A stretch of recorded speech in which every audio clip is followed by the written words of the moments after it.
Quick, go, go, go, go, go, quick. He's actually gonna. He's We started. Yeah. So this is Craig. Craig.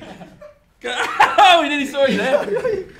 Oh no! Quick, cover it up. We don't want people to realise that it's a wall. That, if you don't know, that was Craig escaping the People often ask to see Craig. Sorry. Thanks. So as it started. People often, yeah, we've got to. Yeah, we do. Okay, good.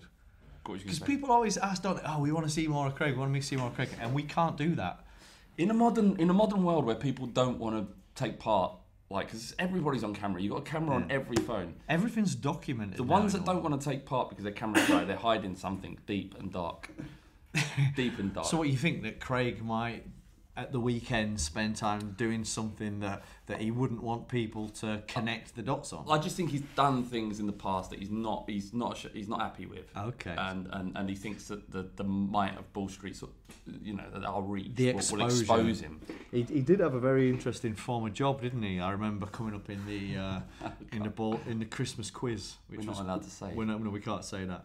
But that is the lengths for anyone that's just watching. Craig was basically studying. He said, "Don't start until I've got out of the shot." So we tried to start it as fast as possible, and the lengths he went to avoid even just his arm and the side of his body being on camera was to scale the perimeter of the set, which is disappointing. If he was an Arsenal fan, maybe I'd understand that more, given what happened at the weekend. They are in hiding, and so they should be, because they took one hell of a hiding. What was the final? Was it 2-0? 2-0 final score. Could have been more. Although Arsenal did start relatively well. Did they? Just to check in all that commotion, you hit record on the audio? Yeah. All right. But Arsenal did start relatively well, and I was a bit nervous, and the Spurs fans were a little bit subdued after the initial 5 or 10 minutes of any football match where you're at your most vocal until something happens on the football pitch. Yeah. And we didn't come out the traps too well, and Arsenal kind of seemed up for it, and their fans could pick up on it. Yeah. Because as football fans, you pick up on the ebbs and flows of the game. You can't explain to somebody who doesn't watch it. And it's the thing it's never spoken about, really. And momentum in life and in everything is just such an interesting force that to be reckoned with. And some of the best teams, and I think that in this country particularly, we've always been very naive about that. So you remember, so 1986 World Cup, Maradona's run from halfway line, and what was an amazing goal. Yeah. Do you think that the Italian team lets him score that? No. No, did the fuck? He's stopped on halfway line, someone takes a yellow card, and they kill that momentum. Yeah. But it also happens in terms of crowd momentum, like you say, and sometimes all it needs is for your player to just clatter someone. Yeah. Or to surround, that whole thing where everyone starts to forget the football because something else, and it wakens the crowd. I think it's when fans and pundits talk about desire and want and will, and for a long time that would bug me, because I think it's like a cliched way of explaining, of not being able to. If you can't explain why a team hasn't performed, the cliche thing was to chuck out things like want. They weren't trying. Didn't want it enough. That's what you're saying. Yeah. But I think that will, that want, that desire might not come through in the quality players. Some people might have just that kind of more Neanderthal edge to their game, which gives them. But that moment where they do clatter someone, the tide shifts. You need one little moment. It galvanises. It does. It's a weird thing. It lifts the play. I remember we played in the playoffs a few years ago.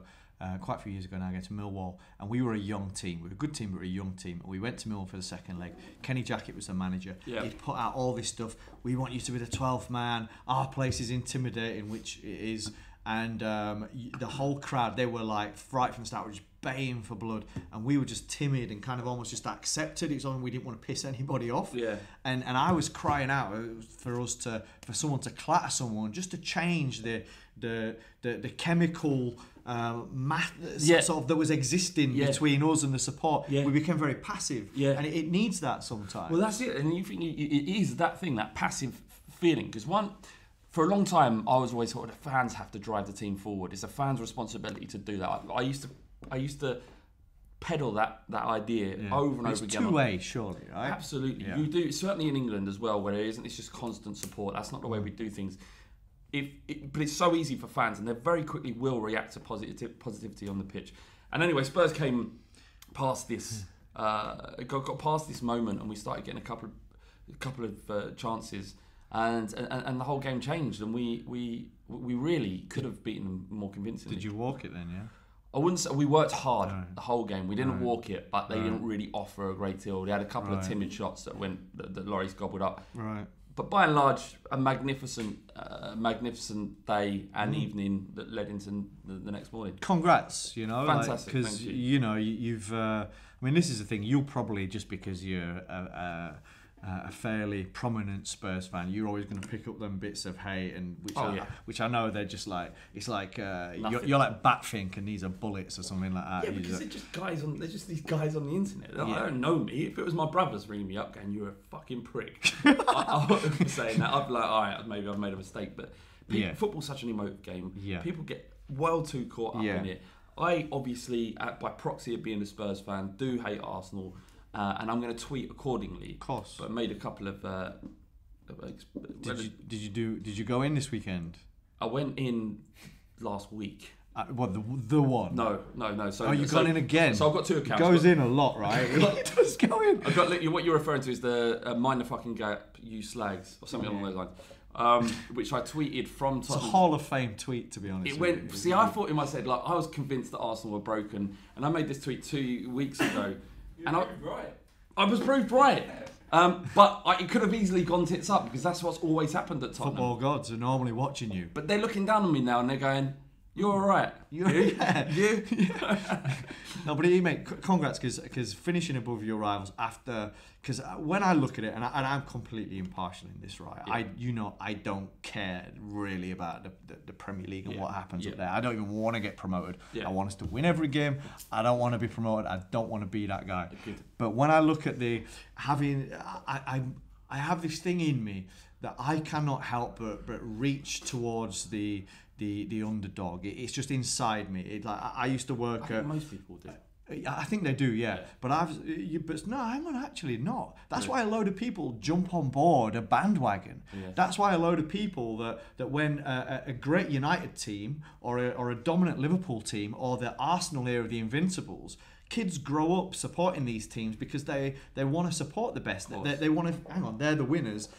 So I support them. It's almost natural in that respect as well, yeah. Yeah, but look, people do gravitate towards the winners, but equally some people gravitate towards the losers. Yeah. I'm a loser. I always have been. Yeah. But even when I've worked, so I worked at Sky for a while, hated it. I hated working in a business whereby we made, at the time, it was something like, okay, what was it now? Sky were making about 300 million from subscription revenue. They were making about 300 million from TV advertising. And I worked in digital. And we were making about 3 million a year in terms of money, in terms of revenue. Wow. So, but our competitive set, it was sites like sports.com. People might remember these. It's right from the 2000 era. Right. Sports.com. It was Football 365. Right. Now, these were digital-only businesses whereby that's all they were doing was trying to win in making websites, right? Yeah. And I hated it because they were competitive. And I'd go into my bosses at Sky and be like, right, let's do this, let's do that. And they'd just be like, Matt, chill out. Let's go out to lunch. Let's get pissed. Yeah. Everything's right because ultimately they were making so much money over here that they didn't care about this, right? And I hated working in that company because I want to fight for what I'm getting every day. Yeah. So I understand what it's like for you as not because of the Sky thing, but just because as a Spurs fan, sitting there for all these years, and this wasn't supposed to be something we're talking Craig about. Again? No, it's Paul Machin just dropping in. Oh, is it? It's cheeky just dropping in. What happens now? Right. Do you come in and get a seat? You can get a seat if you want. Just take your time. We're in the middle of something. Just take your time. Only if you're not going to talk about Emre Can's goal for about 50 minutes. All right?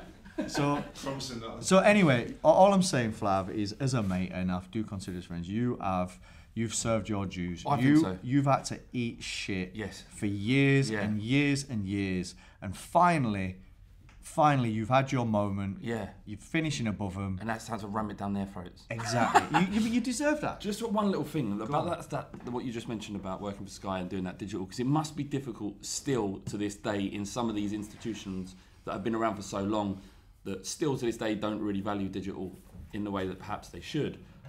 What was it like then, in 2000, when you've got these He's a big lad, isn't he? Look at this unit. Hello, Paul.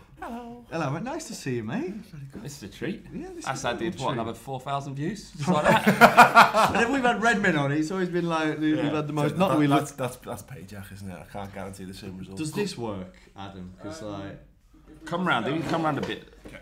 You hate what if this, we don't just you? hate this? We I get will all solve. confused. This stresses me out. Like, That's the don't feng like shui. it. Now, Feng shui's do I now sit here? No, you stay where you are. Yeah, I'm panicking. I need water. Water. The reason why we talk about quality this, radio. Cafe. Or maybe a touch more. if you're listening to this on a podcast, we do have it on YouTube as well, which is why we're whinging about where we sit. What I'll do is I'll just go under here. I'll just hide under the mic. Well, we got the wide in here. Can you make sure you got it lined up, ads? Yeah, Shane Ward. All good. It looks like I Shane know he's Ward. been to Amsterdam. He's got his hair cut. Just I don't know what that was about. Was you going to go to war? Is you worried about? Why? Haircut before. Yeah, but why only people that shave their heads? They're getting ready for something psychological. Ready for It's a bit Freddie Flintoff, Ashes 2005, I think. Yeah. Do you know? I've got a story. When I had this big row with my landlord once, and he was trying to get loads of money out of me, and I just thought he was being unfair, and I had to meet him face to face. This was about 15 years ago, 10 years ago maybe. Tell me you had a skinhead for it. I shaved my head. I wanted to intimidate him. I said, I ain't giving you more money than you deserve, kind of thing. Shaved my head like Adam's got there. I didn't look as good as Adam does. And I don't know if it worked, because I ended up paying him quite a lot of money. But Yeah, I had a landlord who tried to intimidate me once. He burst into my bedroom, which is not sexual. Just so in case anyone's He burst into your bedroom. and You're threatened to late throw with me your out of a rent. third-story window because I'd not cleaned the kitchen. oh my god. Yeah, to be fair, he was a pint-sized person, and if I'd not been unconscious and I'd been stood next to him, I suspect he might not have said those words in quite that order. But yeah, Do you know- landlords are dicks, aren't they? Do you know what you want? I don't want to get into this deeply because I think as I speak, so it's never prepared, right? But I remember we had this line like, "Thank you, Kathy." We're not filming actually, so come on, we're not. Yeah, honestly, Kathy, we- come in. we're just She telling is. some treat. The wonderful Kath. The wonderful. It's Kathy, not. did you draw the curtain? Excuse me, Ad, I'm talking. Go on, let's crack on. Just because. Yeah, in fact, I'm not going to do that story because it ends bad. Well, in fact, all right, now I'm going to tell you it now. Go We on. had this It landlord. ends badly. He used to take his cash in hand, right? He used to take cash in hand. He always felt a bit dodgy. Yeah. And then I moved out, and Pete the Meat, my mate, stayed in there, as did a couple of other lads, stayed in the house. Yeah. And I went travelling, 2001, and I went travelling, and then the guy ends up getting killed and found in like Oh my in God. bags. Yeah. Oh my I god. know. So our landlord, who we used to argue with on the regular, because he And always, you were conveniently out of the the country. I was out there. But he died. He died. Yeah, I mean, we all don't experienced. look. All I would say is, cash in hand is generally a. Can I actually just one last one that just reminded me of? There was a time I used to work for Chris in this pub, and we all went out on a night out. Me, Chris, and another lad, and we all worked in the same pub. Chris was the manager, and two of us worked behind the bar, and we all got paralytically drunk, and I lost both of them. And I had no dough to get home. I had to walk home from town, and I got in. I was doing shift the next morning, and Chris had got flown to Barcelona that morning away with his missus. And I walk into the pub, and the pub's been broken into overnight, right? Oh. And I walk in, but I don't realise this. I walk in and go, "Has anyone seen Chris and Robin? We were out last night in town, and then I lost them in the middle of the night. We were blind drunk. I've got no idea where they went." And these police just start going, who are these people? Oh, the manager has gone out on the piss the night before and has all of a sudden flown away on holiday. As well. no. Yeah, suspect number one. I love Because that. was a But drunk by the way, idiot. did you? I just want to check, right? Because you said paralytically. Is that like a Scouse way of pronouncing paralytically, or is that like when you mix politics and booze? I don't know. Yeah. Paralytic. Okay, Yeah. don't matter. So, What, you thought there was no, a I word was you just didn't like, because you know, like, different. I always get fascinated with like, different How'd you say the different word? places call stuff. How'd you say the word poem? Poem. Okay, that's fine. poem. Well, what did you say? No, there's just some people who say poem something. Poem. It's weird. I like I different, don't like wanna know this. flyaways, 10 bob curlers, Yeah, that's and weird. 10 bob swervers, It's not and We had this many years ago I on like Wall that Street, one. and Yeah. no. So let's talk about some football. I feel like we'd probably had the best 4 minutes of our podcast life, and I Paul's feel just that coming and fucked it. it's fucked now. Right, should we start again? Huddersfield. Some teams not too happy about you, are they? That's right. Bristol City. for That's right. example. So it's unusual for Huddersfield Town to court this kind of controversy because we're never in a position to be resting players because we've got some grand array. Is this the second time you've done this season? It is. Okay. So we've become like Man United of like, if we look, we've become like Fergie's Man U, haven't we? That's what's happened to Huddersfield. We've had a few results onto our heads. So we're resting players for the FA Cup means nothing to us. Yeah, you can't. And now what we're doing is we've pissed off Bristol City because we've played what they would term to be an understrength team against Birmingham, who they're vying for survival with. And Birmingham beat us 2-0, I think, with 10 men. Yeah. So, I mean, firstly, from my perspective, if it happened to Tottenham, I don't care what happens to Bristol City. My concern is nothing. My concern has nothing to do with. So if it was if it was in the Premier League and I could attribute it to that kind of scenario, and it was West Ham or a team that we weren't had a rivalry with, and I wouldn't care. All I care about is Spurs' next game. I don't care if us playing a weakened team affects someone else's relegation chances. That's the whole point of competition. But can we test your empathy by putting yourself in the shoes of Bristol? Yes, and I would completely understand it, because last year Chelsea pretty much rolled over so that Leicester could go and win that league. So I'm fine. I get it. I understand. It's competition and it's rivalry. You can't expect Huddersfield to do anything other than. And there were some angry Bristol City fans. There was so I didn't even know it. So for me, it was like a weekend off because it's been so tense. I've never been involved in this level of stuff, and Leeds in the playoffs. Fulham have been stressing me out because they beat us 5-0 in this. They've been coming. We played them to beat us 4-1 at home. I'm now going into this thinking, we're going to have to play Fulham in the playoffs. It's been a bit of a I've not really enjoyed it, to be honest. I think I preferred it when we're 18th at this point and maybe just going. Yeah, it's a lot easier to understand. But when we played Man City earlier, we played the team that's pretty much the same team that we played on Saturday. We drew 0-0 with Man City at home. So we've also played our full strength team and got pumped daft by Bristol City 4-0, pumped by Fulham 5-0. So who's to say what actually, like what your best team is and what the result would be? No, so it's difficult. But I literally. Can I tell you what your full strength team is? Go on. It's the one you play every other week, isn't it? But he does mix it up though. So I just think I'm. By the way, I'm not one of these people that's God, my club. I can't be critical of my team.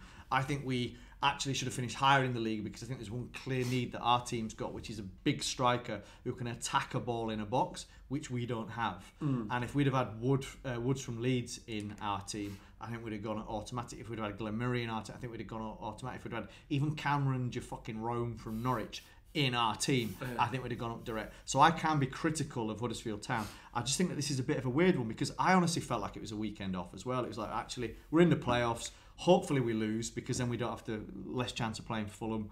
But it's just a weekend off. But I feel bad because I'm sure that if I was Bristol City, I'd be looking at this and thinking, you fuckers, because they won at bloody Brighton. They did their bit. Yeah. So it's a weird one though, right? Look, be better. Be better throughout the whole season. That's the argument, isn't it? It's that's the nature of this position. Huddersfield are not the first team in Wales football to decide that they've got higher priorities than any particular given game. And you're right, just have had a better season. That's what they need to do. But do you know what? Like okay, just to play it out as well for this Bristol City guy that I was watching now. We played Derby when we could have gone automatic, and Newcastle had lost or drawn or whatever, and it was a chance for us to catch up. And we played Derby away, and we played a weakened. I was like, why is he playing this team? It wasn't our full strength team, and we scored after 5 minutes. We drew 1-1. It was a poor performance, and I thought, and all Huddersfield fans were like, why have we played this team? But I actually think that Wagner's getting ready for the playoffs, and he realises that if we're going to go to Sheffield Wednesday or Fulham, we need to manage that result, and therefore we might need to play a different way. So I think that the club's kind of well within its own rights in a way to tactically be trying out things for a scenario that's coming later down the line, right? The rules don't state that. You know what I was pretty convinced. I like that. It's true. In my opinion, it is true. But the rule is Premier League. Everyone hates us because we're solid PR. The Premier League rules state that in every league match, participating club shall field a full strength team. How you decide what a full strength team is exactly a bit of a weird rule. They're all professional football. But McCarthy's Wolverhampton Wanderers received a suspended £25,000 fine for fielding a weakened side against Man United. But they won the next game. when they played Burnley. So Yeah.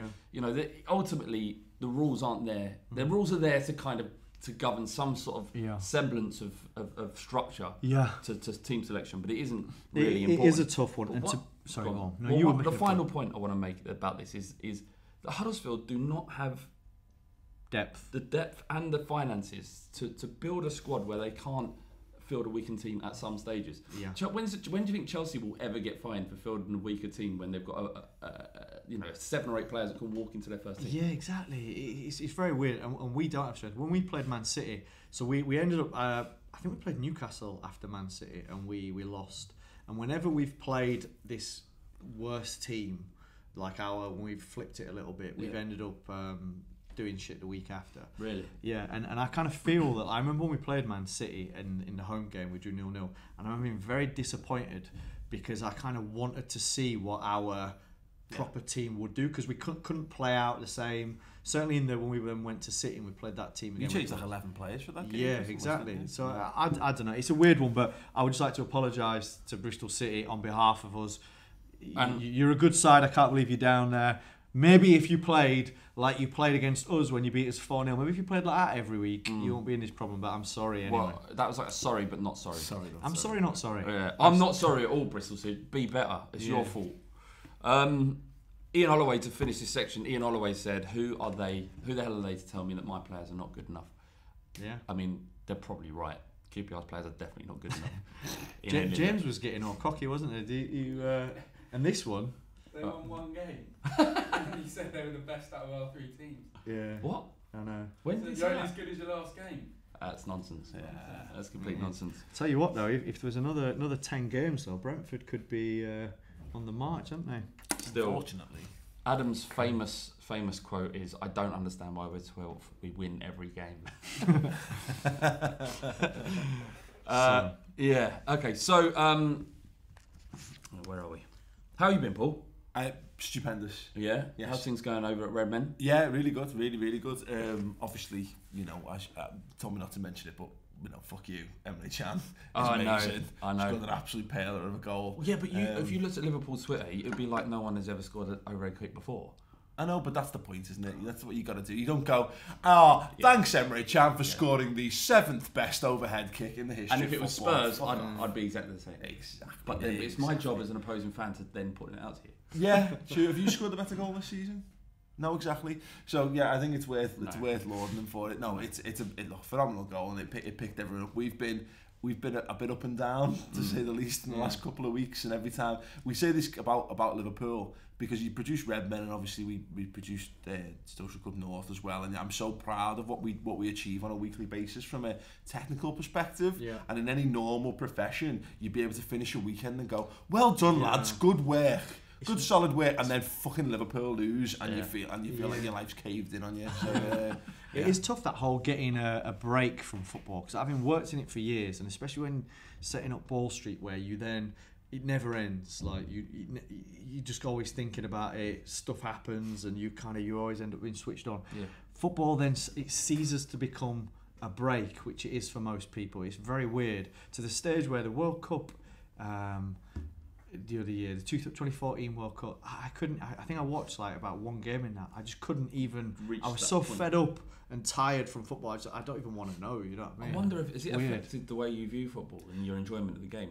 You know what? It did for a point, and there's a conversation. If you speak to anyone who works around football that doesn't physically play the game, they all hate football. Like, you talk to agents, you talk to people in sales and marketing and all that around, and they work for club channels and everyone says they hate it. But I spoke to there's a guy who does a Liverpool podcast, and he just enthused about footy, and I was like, oh my god, you know what, you're right. And I can't help be down in the dumps, of course, because it is accentuated.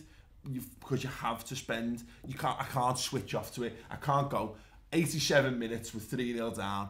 Fuck you.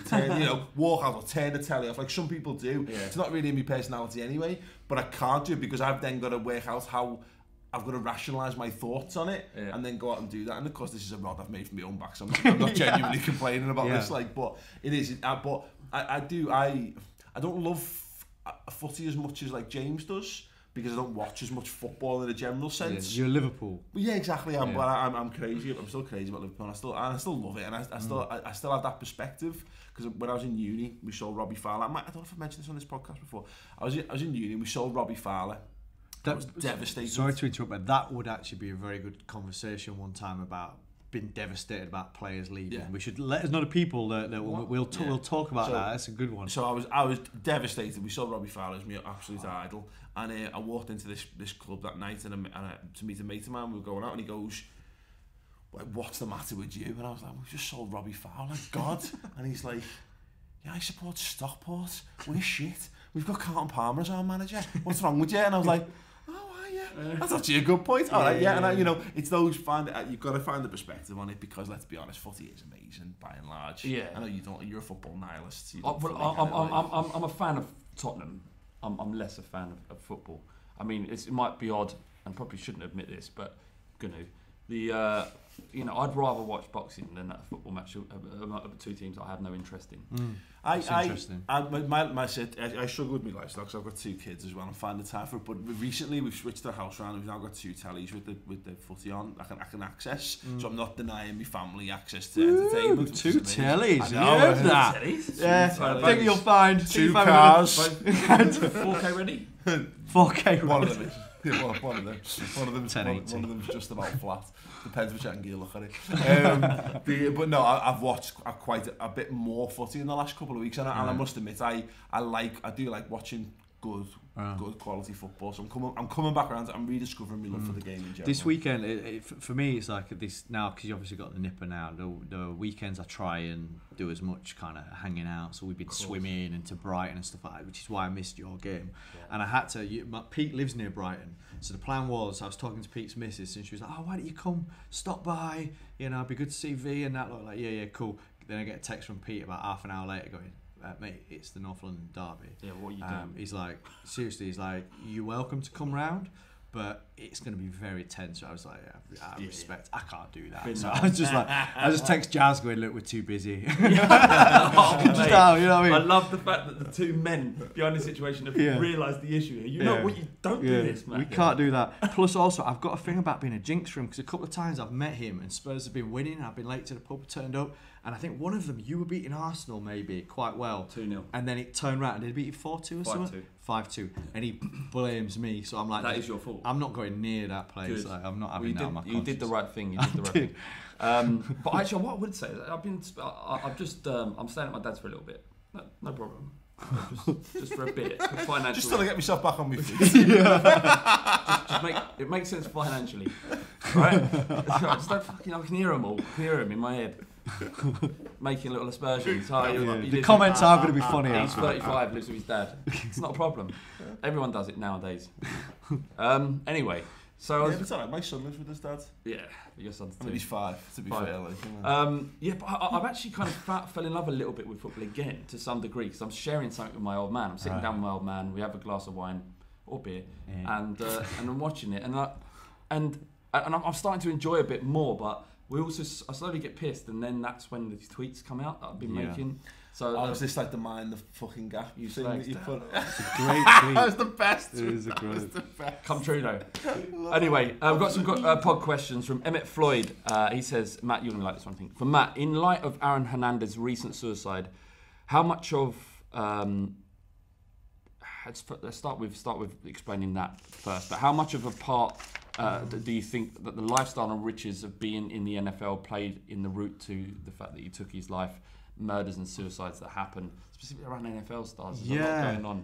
And do professional sports bodies need to better prepare young players for their new lifestyle? So do you think there's a lack of provision? It's hard to say, but when we've talked to ex-pros, Leon McKenzie and stuff, the mental aspect and managing things. Look, it's tough. I think that in the UK, I think we tend to think that Premier League footballers are tend to get into trouble and don't act with their head, and like the Ross Barkley one, I remember seeing that, and I'm just like, look, mate, you're 25 or whatever he is, and amazing at football. Why are you in the club? Do you know what I mean? Like, why? You don't need to be. That club, that's always going to be there. You don't need to go there. But I think that in America, right, it's far worse. And I guess that the scale of a country that's got a population that's, I don't know, however many times ours, and you think about how big Britain is, that probably fits into California, you know, America's huge, so you're gonna get probably more stuff. But like they had it was NFL draft this weekend. A couple of people a week before the draft. Now for the draft, you come out of college and you get signed by an NFL team. The higher you go, the more guaranteed cash that you're going to get, essentially. A couple of players that were grading out to be first round draft picks. There's a guy called Brantley, a defensive tackle, literally 2 weeks before the draft. So he's almost getting ready to rock up, get picked by someone, and to become a multi-millionaire. And this guy, what does he do?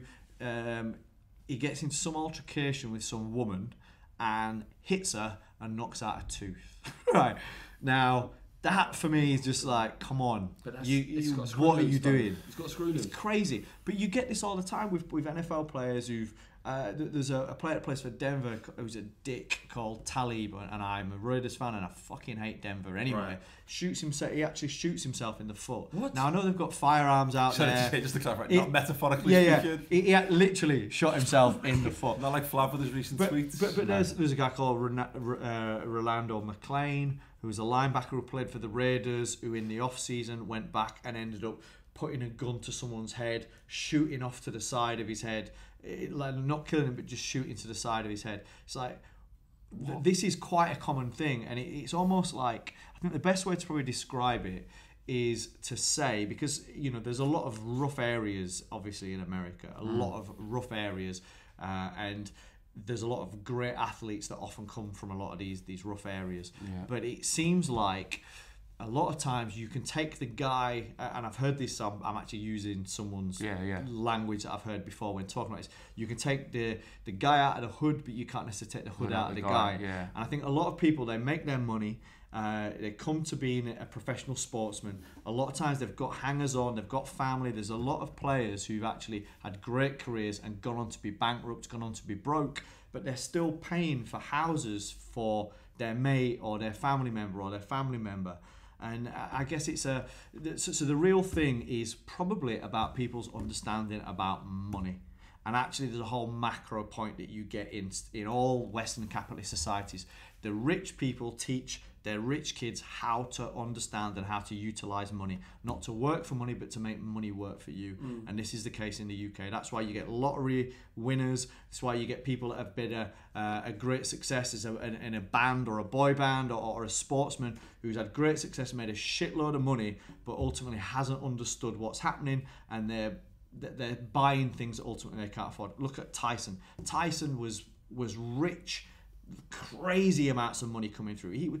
Back in the fucking 80s, he was doing 100 million on pay-per-view, and because he didn't understand money, he ended up with fucking nothing out of it. Do you know what I mean? And spending it irresponsibly. So I think it's a topic of conversation that I actually think they don't teach you this in school. Yeah, it's broader than. I'd have thought that America, I mean, you obviously there's so many examples of it, but because of the college systems, I'd have thought they would have been better prepared, because again, you look at the UK, and I know again there's a cultural difference, isn't there? Clearly, you know, just America and the gun culture and maybe more of a violence culture and whatever. Yeah. But you look at these kids, they're groomed for it though, aren't they? You know, because you have success in college. Yeah. You know, so it's not like you jump to the NFL and all of a sudden. I mean, it's a bigger pond, sure. Yeah. You'd have thought that would have been preparation for the step up, if nothing else. Yeah, definitely. But you do still get. So you're supposed to qualify academically.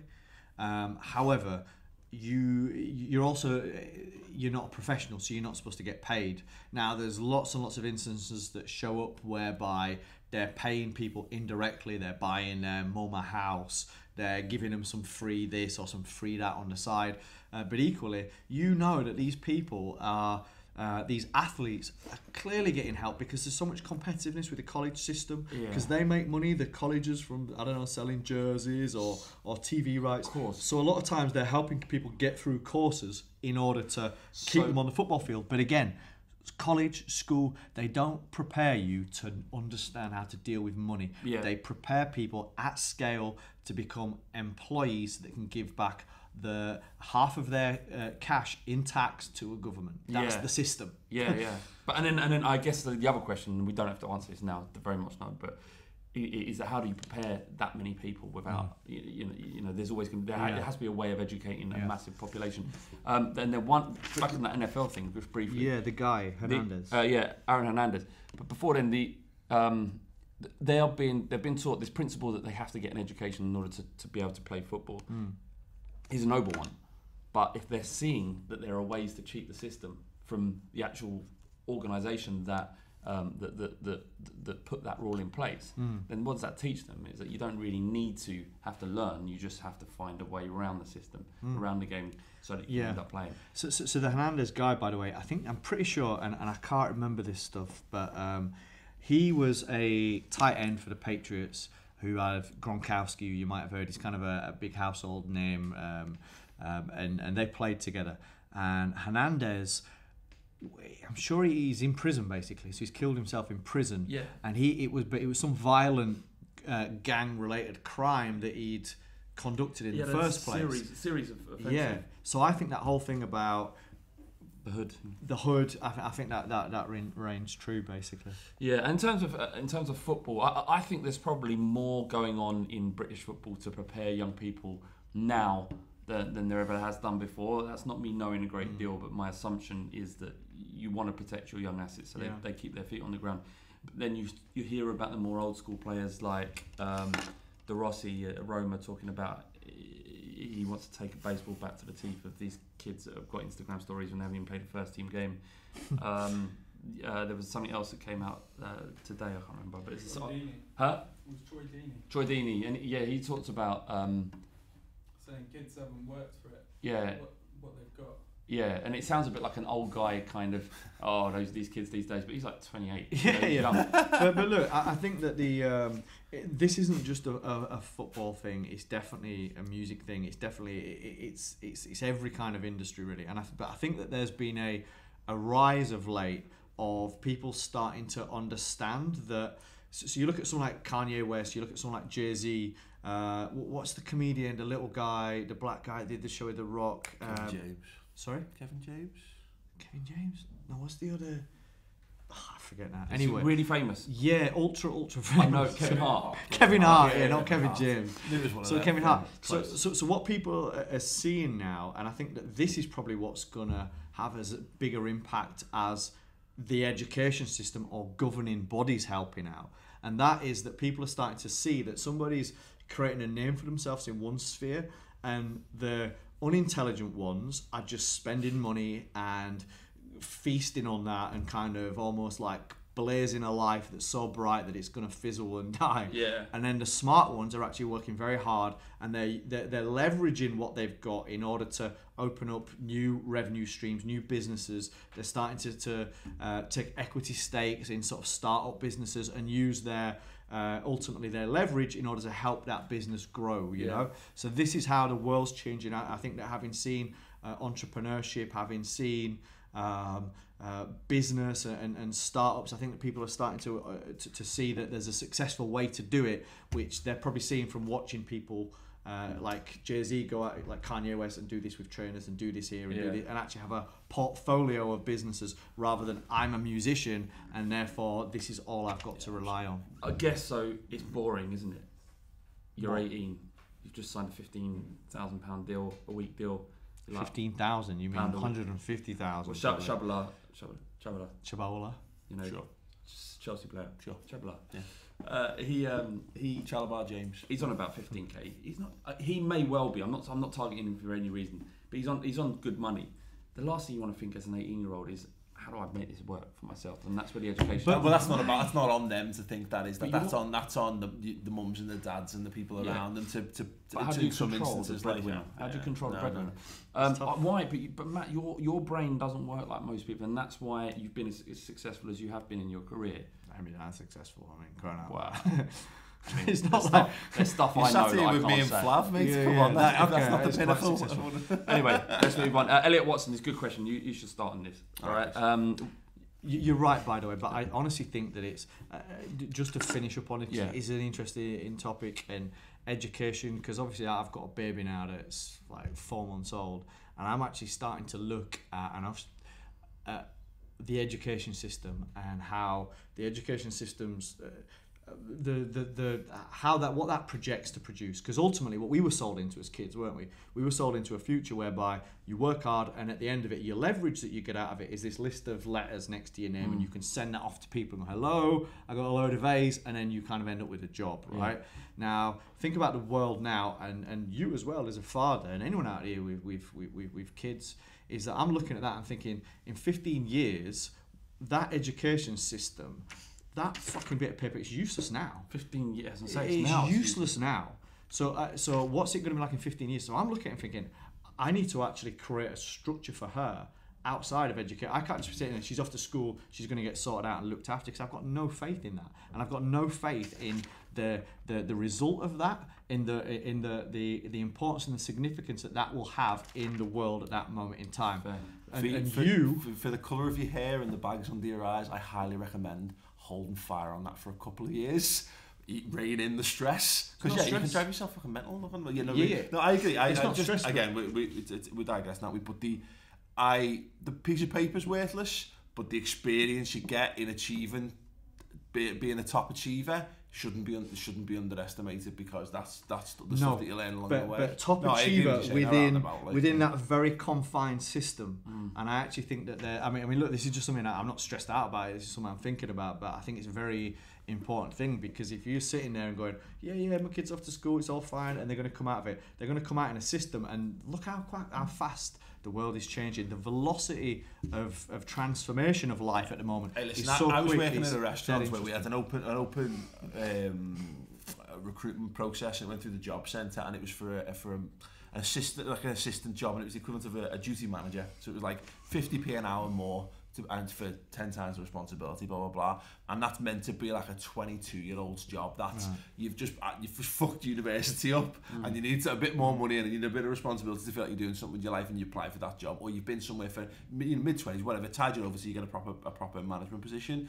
And we were getting guys in the 30s, 40s, and 50s applying for that, because that's the nature of where the world's gone right now. Is that But look, no one can get to do what they want to do unless you say, you're doing the bits outside of you, outside of your normal sphere. So that's why that 18-year-old you were talking about should work hard and care about that kind of stuff, because life goes on for a long time, and football goes on for just a few years. But you think about it, going and getting a degree now, and what you have to pay. So what's the return on that investment?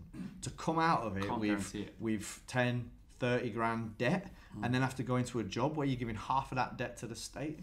I just don't know if that's smart Adam's anymore. a lucky boy, isn't he? Like, he's a lucky boy, good looking, tall, strapping, a woman's dream, right? But also, he's also got a job at Ball Street, which a lot of 22-year-olds just out of university would probably, they'd be over the moon with. I sat down and had the first conversation with Adam, and as soon as he sat down, the only thing I was interested in, I don't know, do you have a degree? Yeah. Right. It was the size of his dick. No, it was the it was the That is a new low. A new low for this podcast. I was encouraged. No, what I was, it's just the work he was doing for a football club in the Premier League. In league, and he was doing stuff in his own time. And I was thinking, if he's doing that for them, he's going to be the kind of guy I want to work with. Yeah. Anyway, he has been a good hire actually, as Adam. Yeah, he has. Okay, sorry, Elliot Watson, another one. Hashtag pod questions. If you want to send your questions in, you want us to answer, the best way to do that is go to our YouTube channel, youtube.com/longballstreet, and drop the questions in the comments below, and we'll pick them up next week. Should we as consumers be challenging fan media as a medium and expect them to grow into taking responsibilities for the socio-political factors that their content creates? Or should we view fan channels not as media, but instead as a medium for enjoyment? That's a great question. It's a big question. It's a very wordy He definitely does sociology. Should fan media be better? Here's the thing. I think there's a degree, and I've said there's a number of places, but fan media needs to get a little bit more professional. But I think there's a tipping point when let's use stand-up comedy as an example for this. You know, you reach a point where you become so famous that all the stuff that you were saying beforehand, all of a sudden everyone's going, oh, you can't say that because you're famous now, and you know what I mean. And there's a degree to that. There's a degree of control, and there's a degree of having to tone it down and dumb it down. I think if you reach a certain level of control. But it is the thing, and I want to make sure I've got the wording on this right, because should we be challenging fan media as a media? So here's the thing. Why aren't we challenging the mainstream media? Why are we challenging fan media? You know, we live in a world where look at the absolute bollocks that comes out of some of the biggest, I'd say biggest selling, biggest audience mainstream media right now, the old guard, and the stuff that they're allowed to get away with. And you can and you know, the reason I'm actually down here is linked to, there's a certain obviously red top newspaper that we have issues with, and that's why I've come down to record Social Club down here when I wasn't due to sort of Robbie about this stuff. But you've got these outlets that are allowed to make, you know, everyone makes mistakes, sure, you know, this is the world, people are fallible, but you're allowed to print full page, front page mistakes and then apologise for them in a 3-inch sidebar at some point in the distant future. And yet, so here's the thing, people what are fan media, what are we holding ourselves up against, really? You know, and I'm not saying that's an excuse to not be good. I think, because I think, as I said, I do think there is scope for improvement in fan media and the professionalism level. But it's very interesting that, and I'd not even thought about it in that regard when I first just read the question, but I think it's because we care, because I think that these things might be levelled at big media companies, and I actually think that they must be so desensitized. They don't, because when you've done a whole let's face it, a history of, be it, I don't know, phone hacking, be it some of the many other things that are just ridiculous, even like that footballer, is it the Mirror this year that put out the thing about the footballer getting making out that he was brain out, right? Oh yeah. And it was just link bait type stuff, right? And he was fine, but they'd made it out. So there's a whole clear history of things that have been done, but they don't care. But because we've been actually, and you have been, and Robbie has been, and you've been building a community where you talk to them day in, day out. Maybe these questions have been asked, but they're just kind of, whatever, we just sold another 1 million copies. Whereas actually we give a fuck, which is why you then feel slightly guilty, or you feel worried about the fact that people are going, hang on a minute, have you done this right? Have you done that right? You know, so maybe that's why we care and we notice and we feel obliged to answer in some way, shape or form. These newspapers and the people that control them, they're faceless to some degree. You do have an editor that you can write to, and they may have a Twitter account, but they probably don't look at it or take any notice of the pros who are constantly tweeting them.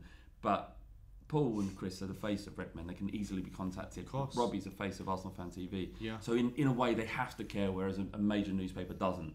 So I will print a retraction. Well, to give you an example of this is that, again, you know, Robbie's done this video sponsored by The Sun last week, and me and him have had words about it again. We're going to be talking about this on Social Club because we want to kind of clear the air. But I hadn't seen this. I don't watch Arsenal Fan TV content, but I had a barrage of tweets and what have you off people contacting me about these things, because exactly that. And maybe it's not easy for me to ignore. I can't ignore stuff like that. But exactly what you're saying there. Who would you contact? On the flip side, who would you contact? And look, I don't want to get this way. I don't want to let's not deflect the question, because and use this as an example for me to poke a big media or whatever. Yeah. Because just to get back to it, I think that there should be a certain degree of responsibility to what we do, and there's things where we've made mistakes, and people have contacted us, gone, look, lads, what you've done there is not on, and I've gone, and you go, Christ, okay, I love learning. I kind of love being wrong in regards of, I love being proved wrong because someone's taught me something. And if something happens and I go, I'd not considered it from that perspective. Yeah. So I did a Channel 4 documentary a couple of years ago, and it was about this leaked list of words that Liverpool stewards were supposed to be watching out for in the stands. So essentially a list of banned words from Anfield that could lead you to be ejected and what have you. What? So stewards are given a list of words, and if they hear a guy in seat 5, row 6 going, that was like the general gist, and it fed into it. Was a lot of this was the post Luis Suarez stuff, and it fed into this notion of you know, there's just words that and there's actions and stuff that don't belong to football. I think we can all agree. I think we all know what those are broadly.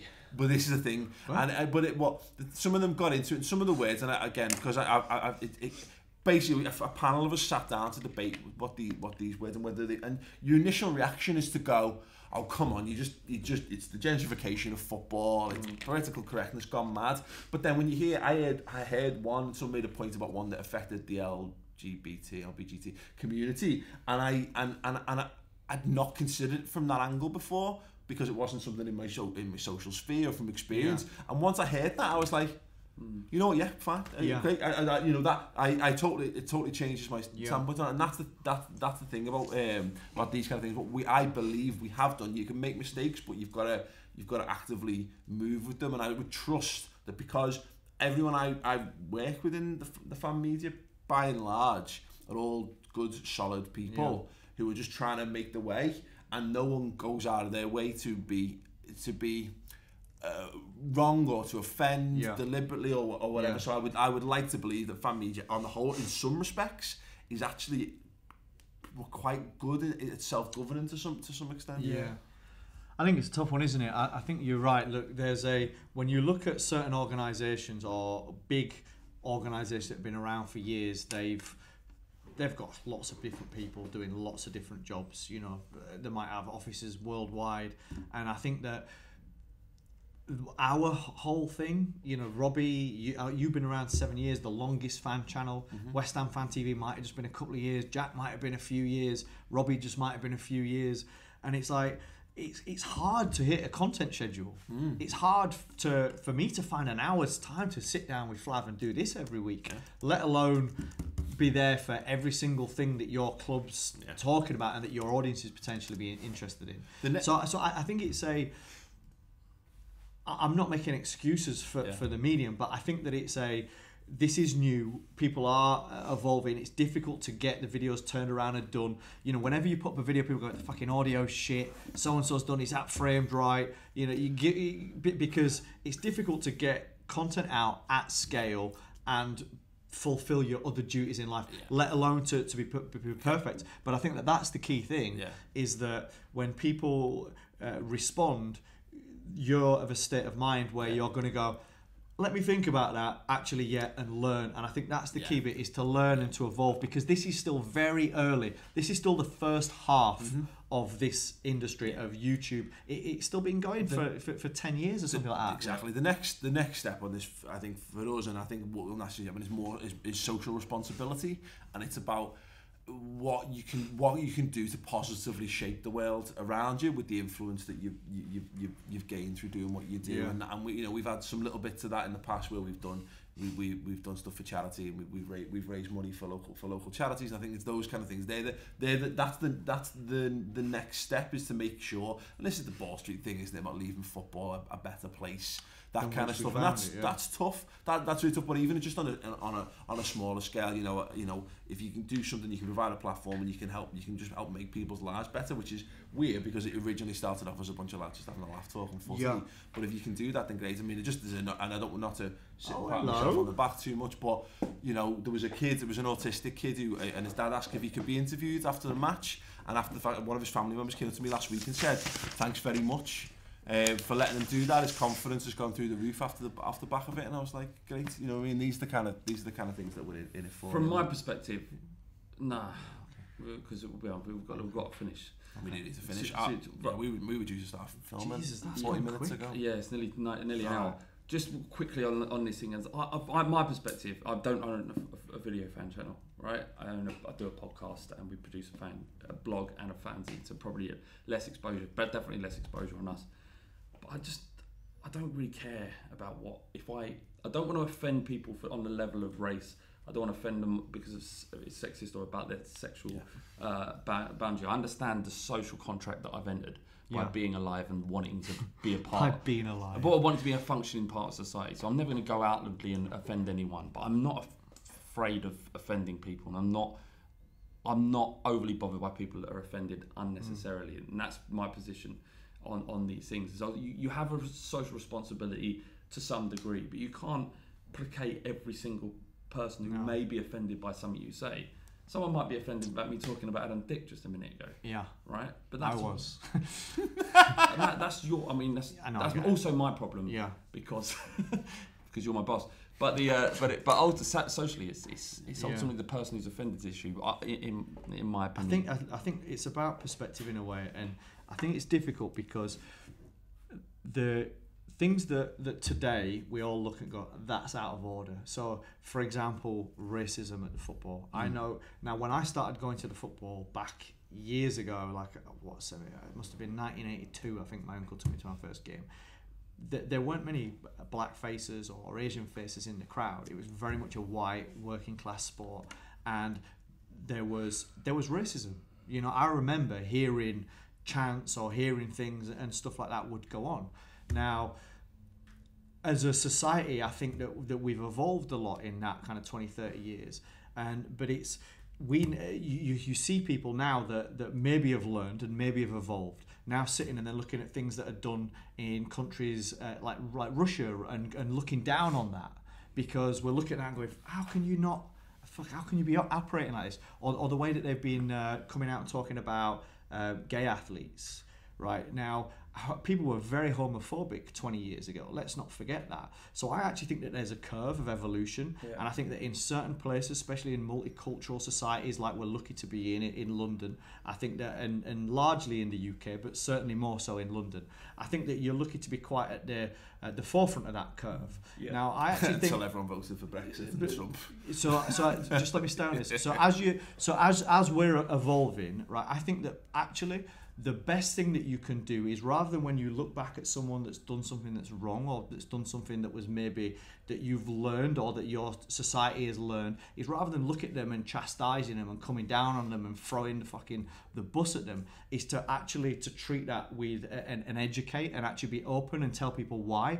Because acting so hostile about what you doing, you can't do that, which is what happens a lot of the time. What does that bring out of the other person? That brings out defensiveness. So what you end up is them ingrained in their position rather than being open. So I think that, look, we're in I think that society in 5, 10 years time, maybe 20 years time, will have got over this, because actually it's the way that we approach a lot of topics of conversation is what yields the result and people's understanding from it. It's show don't tell, basically. You know what I mean? That's the point. You tell people what they can and can't do, and exactly that you get a backlash.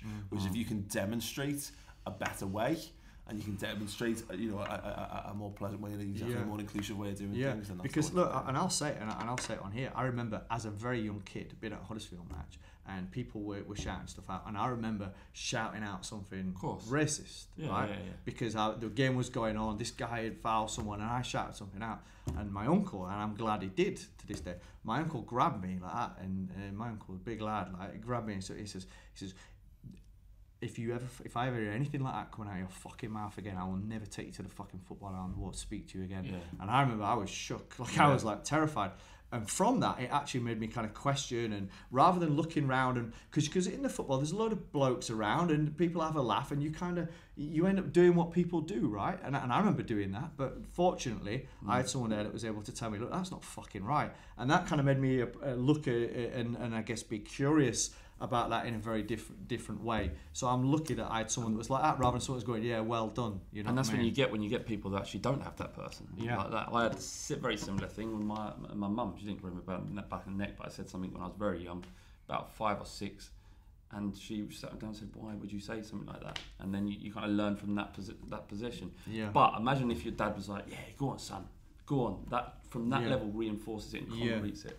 All right. I'm gonna have to leave you here, boys. So I need to get prepped for my stuff. But all right. Well, pleasure. Do you like boxing? Much, everyone. Love it. Love the stuff. Do you? Love seeing men get punched in the face. Yeah. Well, that's a good time for you to leave then.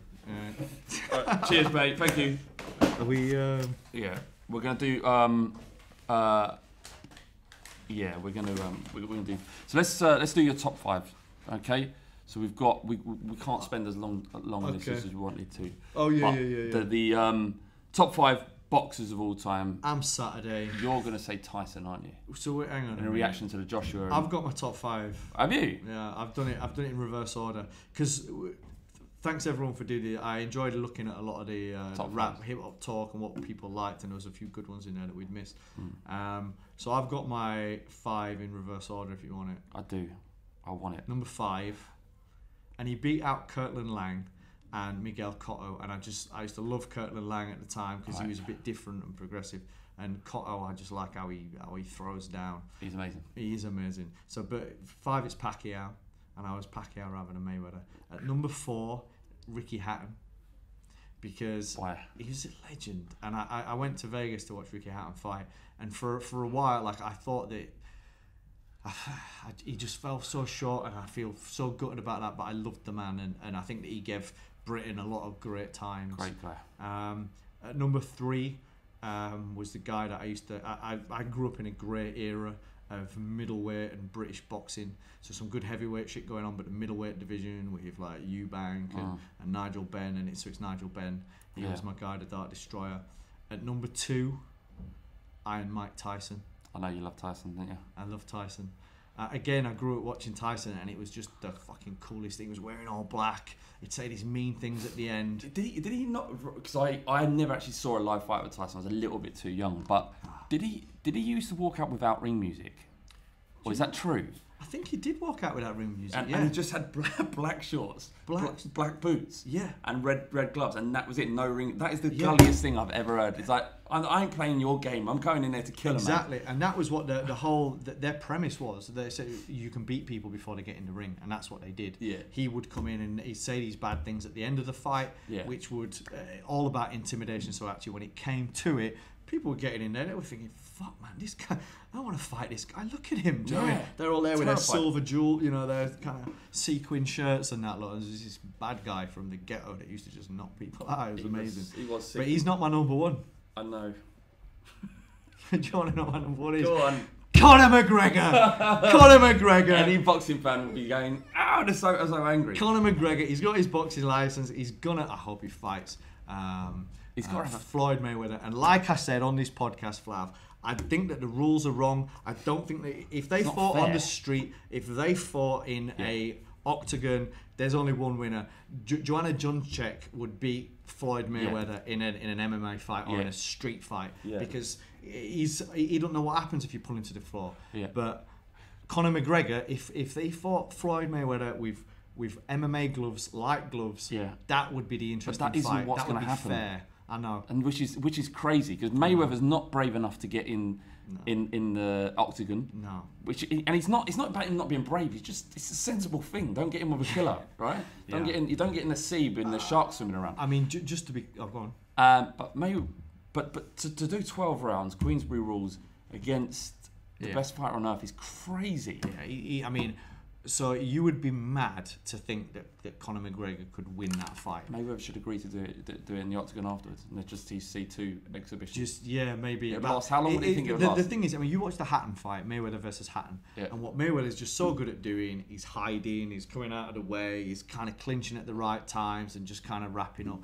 For Conor, I just can't see that he spent so long in the clinch as an MMA fighter that to all of a sudden be in the clinch as a boxer against someone that's so clever at actually being at making themselves unhittable, and the way that the referee's positioning is in that fight compared to what it is in the octagon, I just think that Floyd's just going to be a different level of the game where Conor's just going to find it quite frustrating trying to hit him. There's I can't think of another boxer on earth that can get near Mayweather really. So it's such a disagreement. I want McGregor to go in there after a couple of rounds, get frustrated and just flying knee kick him. Is that a real thing? If we actually did, they were just doing it, and then he just kind of he did some reverse like fucking roundhouse wheel kick and just like knocked Floyd out, and then was like, oh shit. Oh, fuck. No, and it's I'm the greatest. yeah. That would be amazing. Oh my god, that's Conor McGregor. Please let that happen. And then he gets banned for life from boxing, but so what? Amazing. Please let that happen. So who's yours? Go on. I'd say a couple of them. A couple of I don't know a top 5. My favourite one, and this is not going to help many people, but if you love, people go into boxing because they like seeing two men beat the shit out of each other. There's something very Neanderthal and basic about the human needs, especially men, to watch two men do it. But there was two guys I loved. His name's Emmanuel Augustus, who fought Mayweather actually. Lost about 53 fights, won about 60, fought loads. he was just my favourite. He was entertainment personified. He would dance around the ring. Go on YouTube and check him out. He was amazing. Second favourite is Pernell Wicketer. I was going to say, you were mentioning when we had MVP on the podcast, you were talking about him. He's amazing. He's the only fighter to win a round without throwing a punch. Right. That shows you how good defensively he was. I'm struggling to work out what that looked like, but I need to. That's on YouTube, is it? It's on YouTube. Go and check it out. He didn't throw a punch, but he was so good evading a punch that he couldn't give the geezer another round. He couldn't give the geezer a run. Although it goes against the principle of boxing. And then my other favourites are George Groves. Currently, I absolutely love him. Really? Yeah, love him. Love him to bits. Did you not think it was a little bit embarrassing? You know, when we were fighting Froch and the hand table thing and that? Because I watched a little bit of the build up for that, and I ended up just thinking, I don't want Froch to win. You know, like the thing over the table, and he sort of like, they went to shake hands, and he pulled him a little bit. It was a bit like, hey. And then Froch just like pulled him over and was like, hey mate, I'll fuck you right up. I quite enjoyed it. I loved Froch as well. I still do. But for some reason, you know, you'd gravitate towards certain fighters. Yeah. I love Groves. Has never been in a boring fight in his entire life. Let's wrap there then, because I think that they want to shoot the social club, don't they? What's funny? You gives a shit about a social club? Who gives a shit about that? I know. It's only going our to best be performing interesting. strand. Yeah. If you want to watch the social club, you go on youtube.com/Ball Street. We'll be on there, and we will be with you next week, won't we, Matt? Yes. For more great podcasting. Oh yeah. Okay. See you at 5. See you at the 5.